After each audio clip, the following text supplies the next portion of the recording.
Mireille, une jeune femme belle, ambitieuse et pleine de rêves. Depuis l'enfance, elle avait toujours eu une relation difficile avec sa mère, Maoulet, une femme au caractère dur, marquée par les souffrances de la vie. Mireille voulait avancer, étudier, voyager, changer sa vie. Mais sa mère, usée par les sacrifices, répétait « Moi, j'ai souffert seule, toi aussi tu dois apprendre à souffrir ».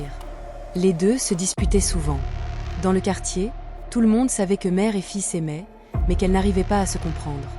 Un soir, après une violente dispute à propos d'argent, Maoulet, excédé, cria devant la cour entière « Puisque tu crois que je suis ton ennemi, eh bien va. Mais retiens bien, tant que je vis, rien de bon ne t'arrivera.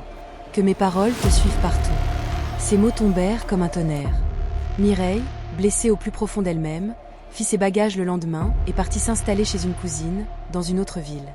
Elle se dit « Je vais prouver à maman que je peux réussir seule. » Les premiers jours, elle chercha du travail avec confiance. Elle avait un diplôme en poche, des rêves plein la tête. Mais partout où elle déposait ses dossiers, la réponse était la même, refusée. Une fois, elle passa un entretien brillant. Le directeur lui dit même « Vous êtes parfaite pour le poste ». Pourtant, quelques jours plus tard, on lui annonça mystérieusement que sa candidature était rejetée. Les mois passaient. Ses amis trouvaient de petits boulots, mais Mireille stagnait. Peu à peu, elle sentit le poids de la malédiction. La nuit, elle rêvait souvent de sa mère qui la poursuivait, l'accusant, lui fermant des portes. Elle se réveillait en sueur. Mais partout, le scénario se répétait. Des promesses, des espoirs, et toujours des refus. Elle se mit à croire qu'elle portait réellement une malédiction. Un jour, dans une petite église de quartier à là où elle vivait, après encore un échec, elle décide de voir un homme de Dieu.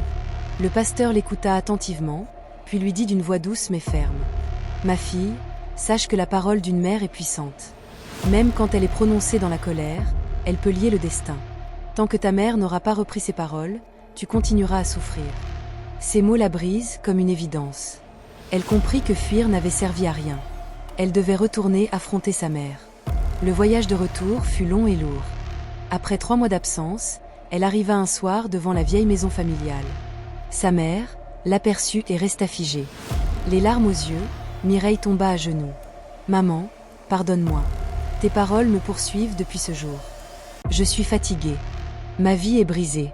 S'il te plaît, retire cette malédiction, bénis-moi, maman. » Un silence lourd envahit la cour. Les voisines, alertées, sortirent voir.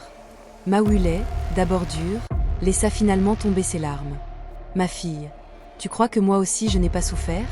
Ces mots, je les ai lancés dans la colère. Je ne pensais pas qu'ils te suivraient jusque-là. Pardonne-moi. » Elle posa la main sur sa tête et dit « Tout ce que j'ai dit ce jour-là, je l'efface. Que la route de ma fille s'ouvre. Que la bénédiction que je n'ai pas eue, elle la reçoive. » À cet instant, Mireille sentit un poids disparaître de son cœur. Elle éclata en sanglots, mais cette fois des larmes de délivrance. Quelques semaines après le pardon de sa mère, elle reçut un appel d'une entreprise où elle avait postulé il y a longtemps. Il lui proposait un poste, avec un salaire au-delà de ses espérances. Elle retourne dans l'entreprise, avec joie, ses rêves sont enfin sur le chemin d'être réalisés.